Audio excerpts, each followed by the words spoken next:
side as far as recreational goes. For the people that are in here, we are going to learn about our Player Development League, or it is commonly called PDL.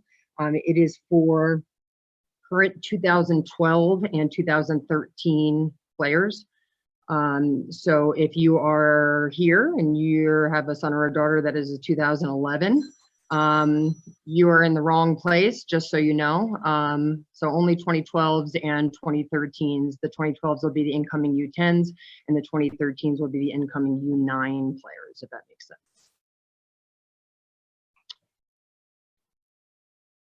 So just a little bit of history is just as far as feedback or background on the club. We're a youth club that was established in 1978, 43 years of soccer excellence and tradition. We are nationally recognized and respected. Opportunities for thousands of kids in northern Colorado and southern Wyoming to play recreational soccer and competitive. Just to put some names to some photos, you guys probably have seen Chris and I. If not, that is mostly what we look like still. But Sean Elvert is our director of coaching for our goalkeeping. We do have a PDL goalkeeper trainer as well, but he is the one that is in charge of just oversees our entire goalkeeping program.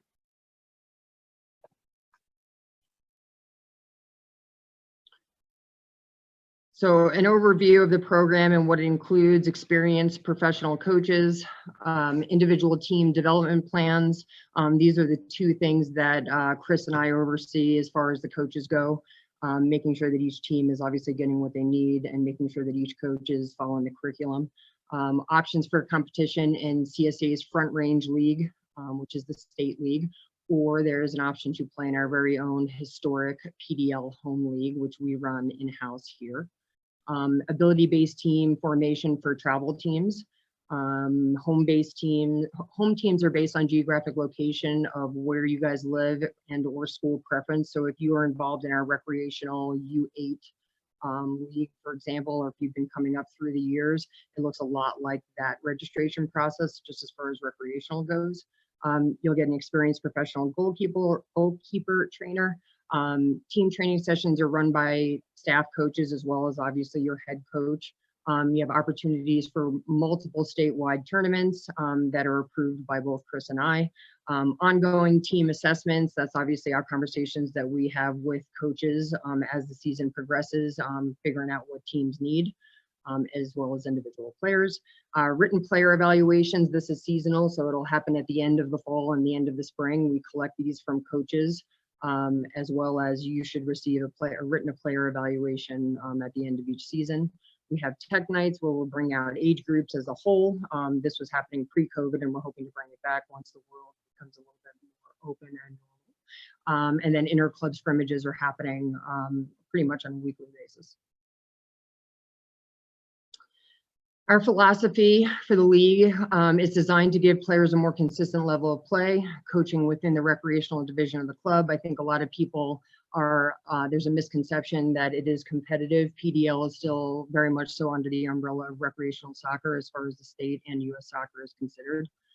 It's an introduction and a pathway to competitive culture and mindset while still keeping an emphasis on fun, which obviously is important. Travel teams and players to compete against numerous clubs across the state in the Front Range League. Home teams and players have the ability to take a natural step towards competitive soccer without the full commitment of a travel team. And we'll talk about the difference between travel and home here in a minute as we progress. So player evaluations, all travel players will be evaluated on the following criteria. When we talk about the 4 pillars of coaching, there's emphasis on the technical ability, tactical ability, obviously athleticism in general, and then the psychology of the sport. And in those little parentheses on the side, you know, some people are confused as to what is the difference between, you know, my son or daughter's technical ability versus tactical. Technical is really just their individual ability on the ball. Tactical is really how they're going to impact and influence the game, you know, once they're on the field with their teammates surrounding them. So again, decision making, creating space, what they're going to do with the ball. Athleticism is obviously self-explanatory. And then psychologically, you know, what is their attitude like? You know, are they giving effort? Are they coachable? I think those things are very, very important because not a lot of coaches have sessions that are going to teach that. You know, and everybody obviously knows what a good attitude can give. So I think those things are important, but absolutely part of the player evaluation. So the travel team evaluation process is a little bit different than the home. Players are going to play small-sided games. This is going to be a 2-day process. There will be a separate goalkeeping evaluation. If you guys have not seen the schedule, it is on the website. I believe it's on the home page. Is that correct, Brenda? So when you go to our website, it should be right there on the front. I believe it's just when you click on the Excel spreadsheet, it is literally a calendar month, and it just shows exactly as far as, you know, the month of May and where the kids need to be and kind of what we're doing. So that goalkeeping evaluation, you'll see it's got a little star next to it, and we made it a different color so it'll stand out for those kids that are involved or interested in wanting to be evaluated by goalkeeper or for the goalkeeper position. Players are playing in front of impartial evaluators, meaning we've got coaches that don't know these kids. Sometimes we'll switch genders, so the boys coaching staff will evaluate the girls coaching staff on day one and vice versa. Player scores are tabulated, and then the players are ranked into tiers after day one. So on day two, we can split them up in according to what we see after the ranking.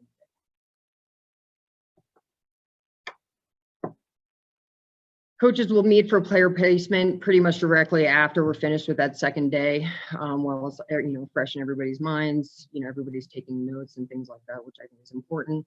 We will contact the player, the coaches will, of their choice, by phone as soon as possible. All player notifications will be made by May 27th. So if you have not heard, if you have gone through this travel process and if you have not heard from a coach, you know, by May 27th, it is okay for you to call the office and just make sure that, you know, we're giving you the right information if you had not heard yet.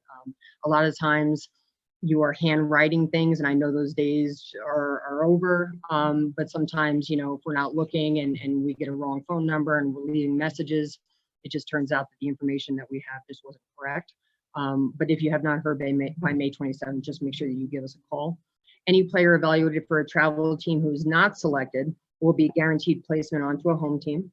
And then just remember, you know, as those phone calls are coming in, that if you delay it at all, you know, the coach is not going to be able to hold on for, you know, 24 hours or 48 hours. Just be prepared with an answer, whether you're going to decline or you're going to accept the invitation to whatever level team that your son or your daughter is being invited to, because it really does hold up everybody else that may be sitting below your son or daughter.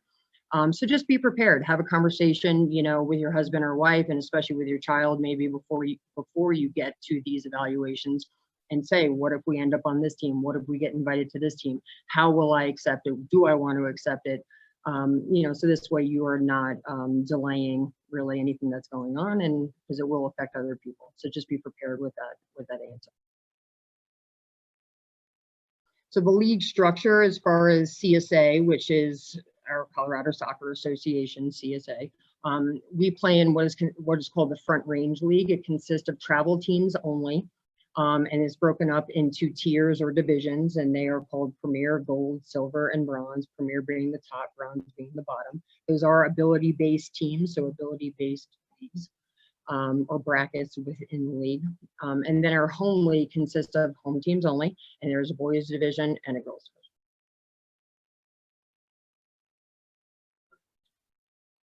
For the Front Range League, which again is our travel league, there's a total of 16 games. And when I say 16, it's not in one season, which I know for most of you, you're used to just having soccer be in the fall, and then you're on a new roster in spring.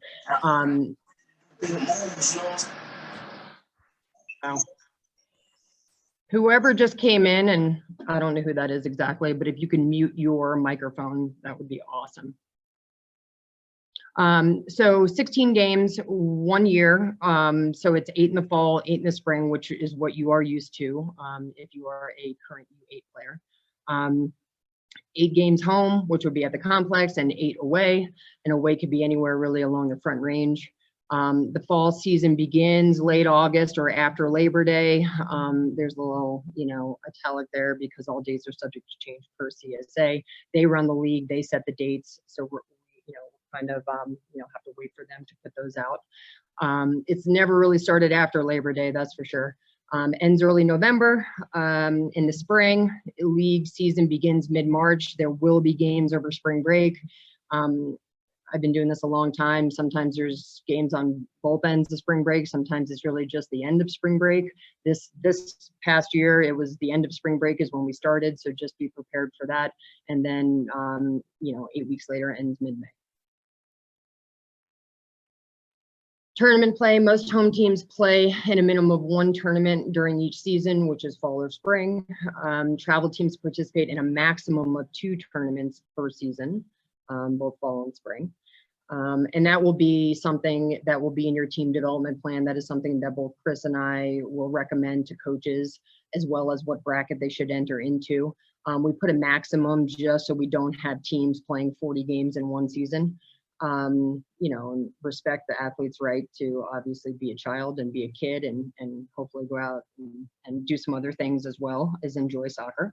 Cost for the tournament entry is additional to your player registration fees for both home and travel teams. And it is something that should be agreed upon, as a parent group as far as, where you're going to go, with the suggestions, obviously, that come from Chris and I to the coach.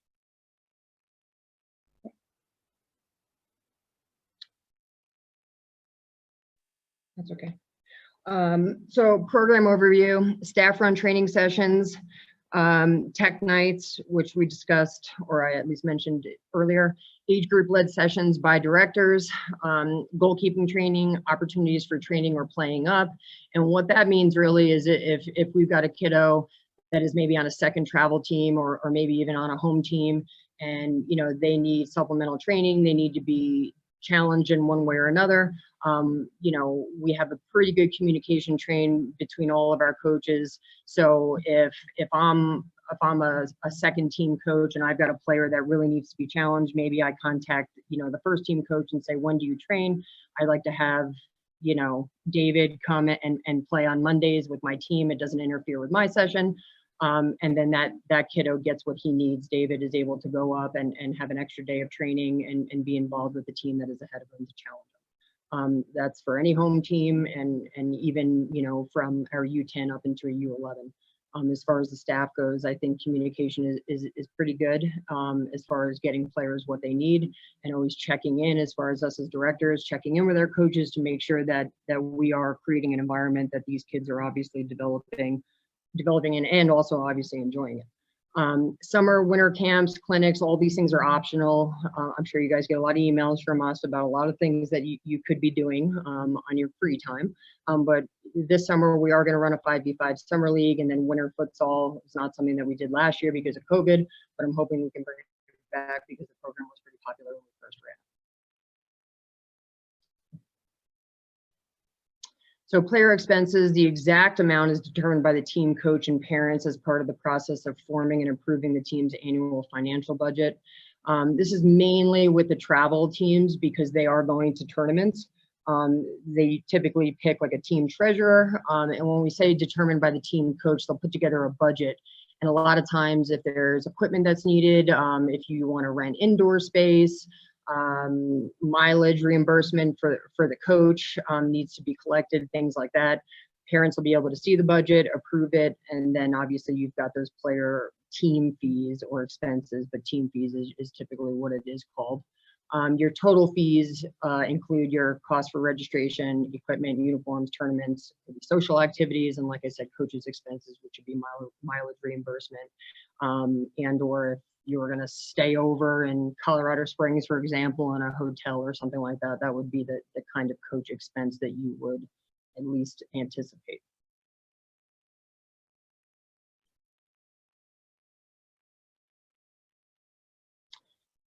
So for the current fees, which are always subject to change, and this information is on the website, it's under leagues, under U9, U10, and I believe it's under, I think it just says fees, doesn't it? But it's all listed right there, and just so you can see it. Uniforms, again, through Adidas. They are our sponsor. It is required, the uniform. It includes 2 jerseys, shorts, and socks.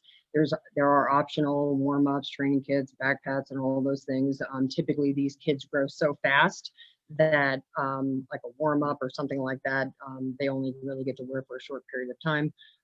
But currently, the uniform is $75, but again, always subject to change. Right now, this is who we have slated for our coaching staff. So moving into the 2021-2022, wow, that's a mouthful, seasonal year next year. Right now, all of our Royal teams, and again, this is for travel, all of our Royal teams are to be determined because it really depends on the numbers and the interest level. So as far as who we have starting to register for birth year training and or who's interested in travel. We do have coaches that are interested, but we just have not placed them yet because we want to see where your interest lies. And then home coaches will be announced upon completion of registration, which we will talk about in a slide coming up, but it will not be until the middle of summer. So the goal of all these evaluations is to allow the coaches the opportunity to fully evaluate every individual. Players are grouped based on likability, and then obviously the end goal is that they achieve maximum development. Here's just a little pathway. A lot of us are visual learners. I know I am one of them. If I see something like this, rather than just a list or somebody just telling me, you know, for me, it's easier for me to remember. But it kind of just gives us an idea as to, you know, what the club offers and where we can go.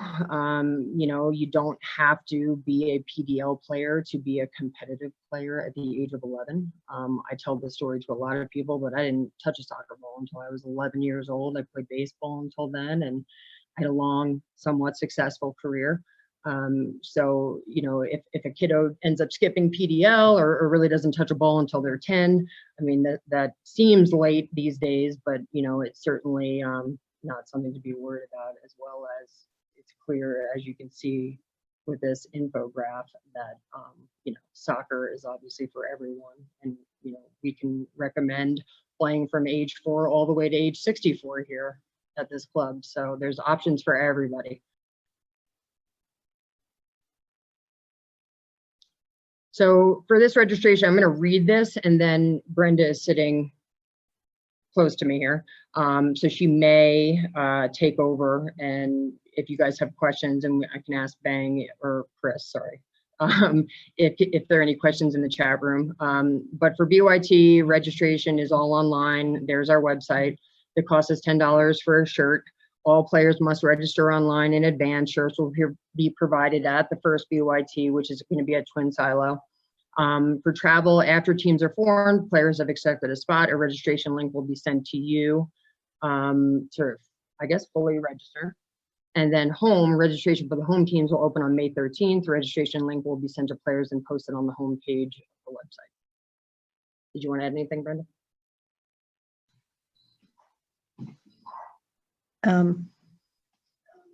Okay, sorry. Jamie and I have to coordinate our talking here because we're in the same room. Just remember that you have to be registered in order to participate in the birth year training. You need to be in our database as we go through this. The links are easy. A lot of you have probably already registered. All you are registering for this $10 is birth year training. And if you are interested in travel for the tryout sessions as well, that this includes both of those pieces. If you only want to do birth year training and don't want to do the tryout, that's absolutely perfectly fine. I encourage you, especially as 2013s, if you are at all interested in travel, go through the process. It's very easy to go through the process and make your decision based on all of the information, based on knowing where your player falls out at the end, based on knowing exactly what the commitment is. It's just way easier to participate and then decide if travel's not the right fit for you at this point in time. Like Jamie said, that's absolutely fine. Do the home league for this season. And if you still don't feel like PDL is a fit, we still have the recreational program as well. You have choices, and you have time to make those decisions and to make those choices. But the important thing is to be part of the process. Register.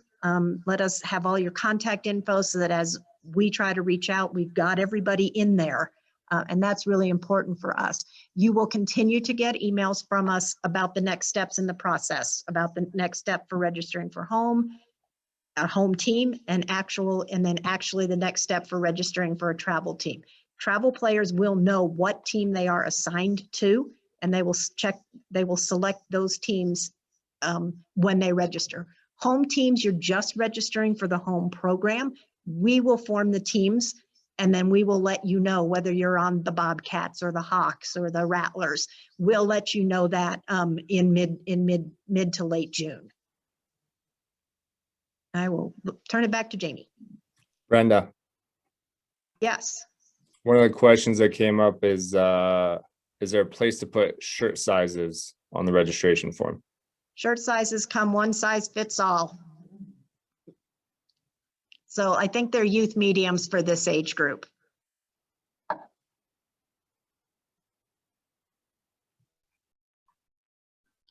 One other thing I just wanted to touch on, and I think we're getting pretty close to the end of our PowerPoint here, is for the 2013 parents that are listening who your kiddo is a current U7 player, so playing 4v4. I have had a lot of questions in the last 2 weeks from parents and or coaches. You know, kids are a little worried about, you know, the fact that they're 2013 and they want to be in PDL, but travel is a little, you know, it's a little nerve-wracking, or even PDL in general. If they don't play right away, that's not something, you know, that's going to be detrimental by any stretch of the imagination. They have to get experience somehow. You know, maybe if there's any kind of intimidation there or anything like that, I mean, they can still go through the tryout like Brenda had mentioned, just for the experience. And then you always have the opportunity to, like I said, when the phone rings, to say no thank you, and to stay home, you know, just to see if they even really like it, to be honest. It is a big jump for those kiddos that are probably born, you know, September through December of 2013, because grade wise, you're playing with your grade right now in U7. But then you're going to be mixed in with kids that are technically older. However, they're just a grade older, but you know, the same age. So that is something that you know, we get a lot of questions about. The home league is if there's any kind of, like I said, just hesitation, you know, maybe staying home would be okay for them. I don't know until we get there. I've got a kiddo on my team right now that came from U7, and she's doing very, very well on a travel team, but it really just depends on the kiddo, right? That psychological part, as far as them being coachable and the effort, and then where's their confidence level on the ball and things like that. If you have any hesitation, I would suggest that you go straight to your U7 or U8 coach. You know, I think we do a pretty good job of at least reaching out to the coaches and letting them know that when a parent doesn't really know if their kiddo is ready for PDL, the first person that they're going to ask is you. You're obviously there with the kid, you know, during training and everything else. So, you know, we can go through a list of questions, and you know, we can figure out if the kid really needs to be there. So don't hesitate to ask questions, at least to your head coaches. Right. So Brenda just said if they still show up to birth year training, obviously, then we have an idea as well, because we get to compare apples to apples, which I think is important as well. If there's hesitation where you're on the fence or you're not really sure, you know, just simply, you know, getting a $10 shirt that fits everybody, I hope, and showing up to birth year training and allowing us, as, you know, the experts, to at least be able to, you know, compare apples to apples. You know, then we would be able to obviously give you that feedback as well. It's not going to hurt anybody for them to be evaluated, or even to show up to birth year training. It's 2 extra training sessions with everybody in their birth year, regardless if they're a grade younger. But I've gotten a lot of emails in the last 2 weeks about that, so I just wanted to make sure that I took a second to at least address that. I know we have some questions in the chat. We're good? Okay. And I think we're towards the end here, but I'm ready for the next one, Brenda, when you are.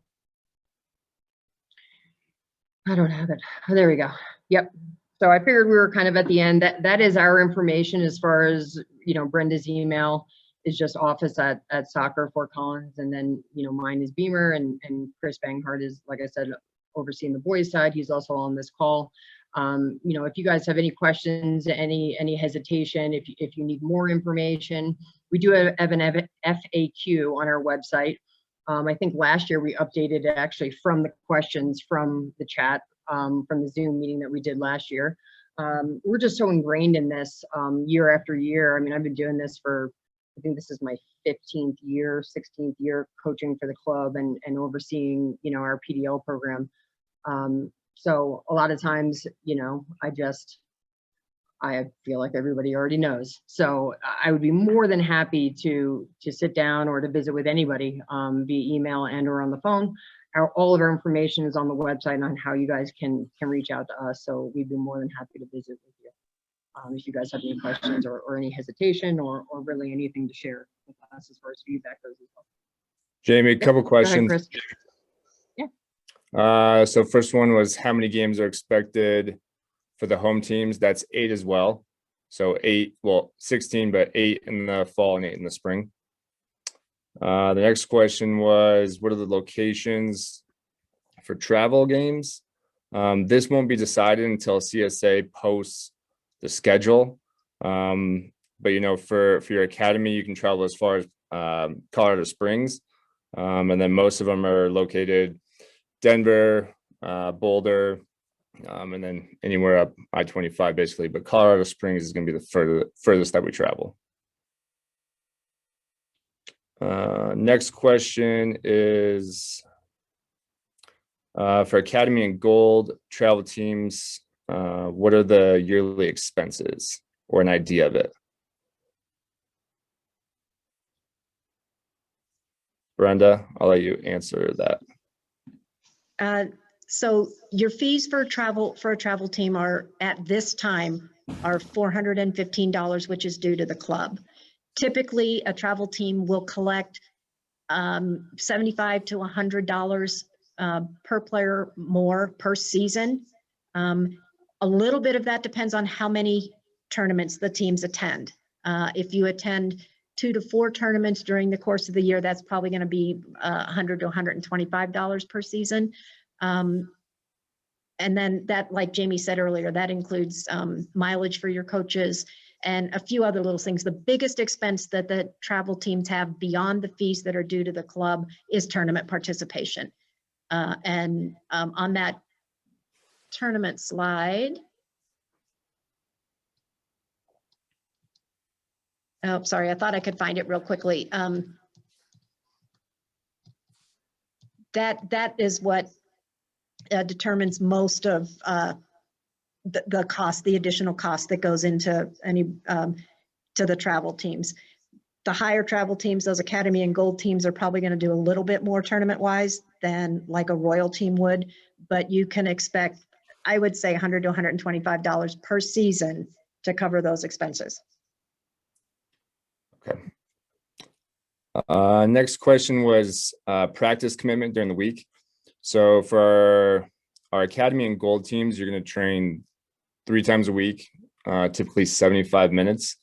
And then for Royal and our home teams, it's usually twice a week for 75 minutes. Games, are games always on Saturdays? Yes, unless weather says otherwise. Right now we're rescheduling for Sundays. We've got midweek games. So it really just kind of depends on weather. But when the schedule comes out, it's only on Saturdays, and then we make adjustments if we need to. Brenda, you may have already answered this. Does the club fee that you mentioned include both fall and spring? That fee is per season. So it is $415 per season. Perfect. If we already know we prefer home, is our BYTs required? They're not required by any means. If my child is interested in goalkeeping, but for home, now if you're interested in goalkeeping for home, you don't need to come to goalkeeper tryouts. That was the last question I got. If there's any more out there, feel free to put them in the chat. Chris, did you get the one about all games on Saturdays? Yes, Sorry. you're okay.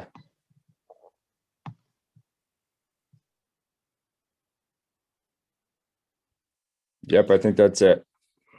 If you guys don't have any other questions, I think we've, I don't know, I feel like we've given enough information, but if you think of something else, if something comes up at your next practice or your next game, absolutely, please feel free to reach out. Like I said, all of our information is on the website. And we'd love to see you guys at birth year training. Again, it's not required, it's encouraged. It just allows your player the experience to be able to not necessarily be evaluated, but just be out there with, you know, their peers and their entire birth year. I mean, these are the kids that they're going to be rubbing elbows with, you know, hopefully for the next 8 or 9 years, especially when Jamie. they're wearing an arsenal. Yes, sir. Can you go over the tryout evaluation criteria again, please?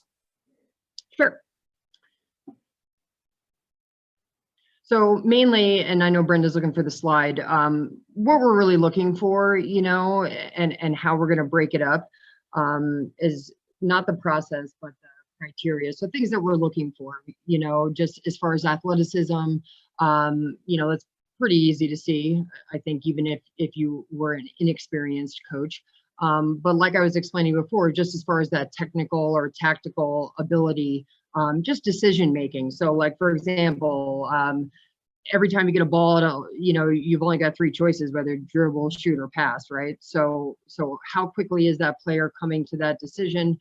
You know, is it the right decision? You know, at birth year training, that's where coaches are going to be able to stop and, you know, maybe walk out on the field and correct, you know, whatever the mistake was. And then, you know, if that same scenario presents itself again, as far as in the environment of the game or the natural progression of the game, does the player see it? You know, what is their attitude like, you know, when they're being coached? Are they accepting criticism? You know, are they trying new things, even though it's scary? You know, we always try to create an environment where there's no, you know, the players aren't feeling as if they can't make a mistake. I think that's really, really important. Soccer is about creativity and imagination on the run. If these kids are not in a comfortable environment to be able to truly express themselves, then us as coaches, we need to reevaluate what it is that we are doing. We have to absolutely create an environment where these kids can be confident. So, you know, and then again, the tactical awareness, like we said, decision making, you know, do they understand shape in general as far as where they are in relation to their teammates? I don't know how much detail you want me to go into, but those would be the types of things that we're looking for. If I told a kiddo like, hey, you're going to go and play up top, you know, in the 9 or as a forward, you know, I don't want to turn around and see that he's hanging out with our goalkeeper. So that would be, you know, something just as far as, you know, do they understand their tactical assignment as far as where they're supposed to be? And, you know, at birth year training, it's exactly that. It's training. So us as coaches are going to be very active. You know, we'll be on the field, we'll be pausing things. You know, they're not only going to be playing small-sided games, they may be going through different drills and activities. There's going to be more than enough time for interaction and for coaching, and then just really getting to know the players and things like that. You know, the other thing would just absolutely be the technical ability. Every year at coaches meetings and whatnot, we try to reinforce, especially with our curriculum and everything that I'm sending every week to the coaches, just promote that confidence on the ball. You know, we have a juggling club, for example, that absolutely will help. Juggling will help with your technical ability. You know, are these kids comfortable on the ball? You know, and if they're not, then our goal would be that they are. If you don't want a soccer ball at your feet, it's kind of hard to play the game. You know, it can be a little scary in the beginning, of course, obviously, but at the same time, you know, are we executing what we want to execute correctly? And, you know, I think that it's not necessarily pristine. We're not expecting a 7 or an 8-year-old to be very good at all of that, you know, all of this on the list. That's our job. You know, if they knew everything, then Chris and I wouldn't have a job. But where is it at, you know, for example? And then when we group players of like ability, we want to put together the players that are all sort of in the same, area of development. So this way, when we're actually coaching an entire team full of individuals that are somewhat close to the same, technical, tactical ability, as well as athleticism and psychology, then the team development can be accelerated just as far as where we want them to be. And then that goes back to the team development plan. Once we get to know a team and their individual makeup as far as their players, where do we want to see that team 3 months from now? And those are conversations that we have with our coaches.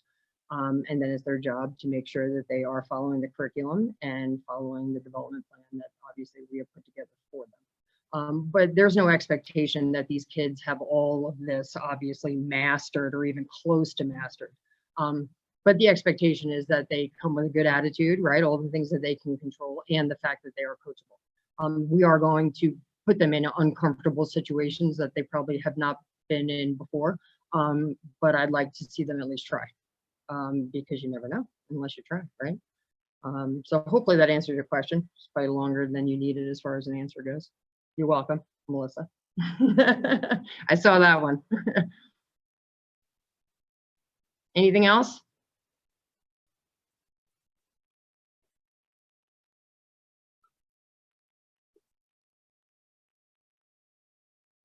So I'm reading a question that just came up, and it said, if you do get invited to a Royal team and you do accept, is there an opportunity to move up? So there would be an opportunity if, let's say, that player, we're a month into the season, that player, needs to be challenged supplementally. Obviously, that player can go up and train with the gold team. However, if you're talking about permanently, what we would do is if a player is absolutely misplaced, meaning they don't belong on the team that they're on, we can't imagine that, every kid is going to show up exactly the same. Obviously, these kids are very inconsistent at this age in all walks of life, not just on the soccer field. So if in your example or in your question, let's say a player is misplaced on the Royal team and really belongs on a gold team, depending on what that gold team's roster looks like, if a max roster is 10, for example, and they're already carrying 10, but this player that needs to move up and be absorbed absolutely belongs with this group, it is good for the team, it's good for the individual player, then we can either make that move effective immediately or we can wait till in between seasons. This is a year-long commitment, so the rosters will not change unless there is a kiddo that moves into town that needs to be evaluated and needs to be absorbed on the roster. Or, like I just mentioned, and your question, that was a very good question, if a player does not belong, then we can suggest that player either move up or move down or wherever we think, is the best place for them as far as their development goes.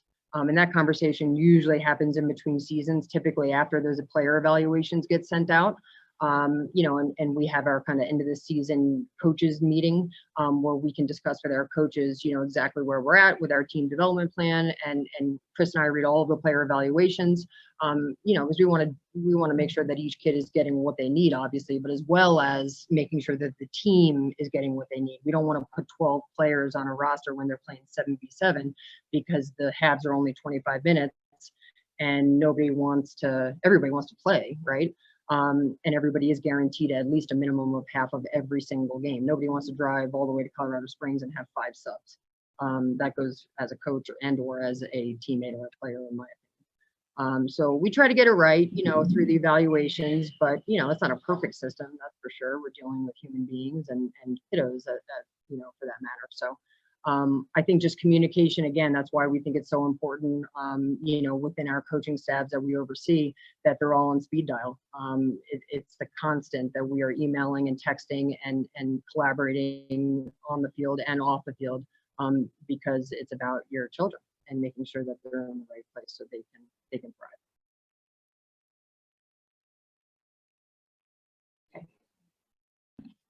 Jamie, did you see the last 2 questions? I don't know how to pull up. Yes. Okay. No, can you read them to me, Chris? Yep. To us? So they re-try out for teams each year. So yeah, each time this year, we always do tryouts in May. Second question is, if a player goes to the goalkeeper tryout, it's not the right fit for them, will you say something? My daughter is interested, but I don't want her to be pigeonholed because she wants to try. It might not be good enough. I know goalkeepers are sometimes hard to find. It's true. That is true. They are hard to find, especially at this age too, and especially for females. I don't expect I don't really expect any girl or boy at the age of U9 or U10 to honestly say that they want to be a full-time goalkeeper and only be in goal. You know, on my current 2012 academy team, everybody plays in goal for at least a half, maybe more, depending on if they actually enjoy it, which some of them don't. But, you know, I think, again, putting them in that environment, putting your daughter in that environment and just seeing, will she get told, or will there be feedback? Absolutely. Yes. 100%. You know, we don't expect her to be, you know, like Hope solo diving or anything like that. But if there's an interest there, then that is what we want to, you know, start to at least make sure that we're listening to and giving her what she needs. But it doesn't mean that she's going to play in goal every minute of every single game. It's really, really important that, you know, that tactical and technical presence, you know, as far as her becoming a complete player, you know, is addressed. So unless she absolutely has her heart set on being in goal, I mean, I've never seen that in all the years, but I mean, you never know. But no, she wouldn't be pigeonholed. And that goes for any kiddo. You know, if the best is when you have an 8-year-old tell you that he only plays forward, well, or he doesn't play defense. Well, if your team doesn't have the ball, you're on defense. So everybody plays defense. But that is definitely something that comes, you know, from the recreational, you know, division and into the first U9 season in the fall for PDLs, where kiddos have only played a certain position. But, you know, our jobs are to, again, create comfort on the ball and confidence, you know, on both sides of the ball, wherever they are in the field. So when we hand them off, you know, to the competitive staff at U11, that we are handing off the most complete player and confident player that we can in the 2 years that we have them, you know, going through the PDL. A couple more questions. Says, most years, are there more players interested in travel than you have space for? Only 3 teams. So for this, whatever the interest level is, so if we have enough to form 4 teams, we'll form those teams. Typically, we see 2 to 3 teams on average, and then we see about 2 to 3 in our home league as well, or a little bit more. So we will form whatever the interest level is.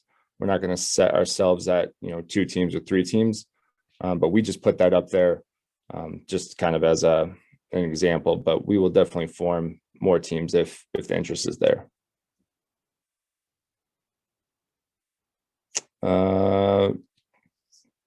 Do 2013 kids play 1 year or 2 years of PDL before moving to competitive or back-to-back? They'll play 2 years if they want. So PDL is a 1-year commitment. So at the end of next year, they can either stay in PDL or move to rec, but there is 2 years of PDL.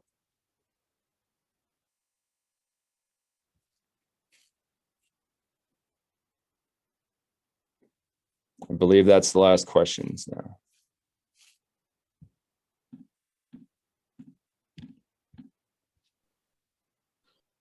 Okay, if you guys think of anything afterwards, there's our information. Please don't hesitate to reach out. We're more than happy to answer your questions, and or look forward to seeing you guys at Twin Silo.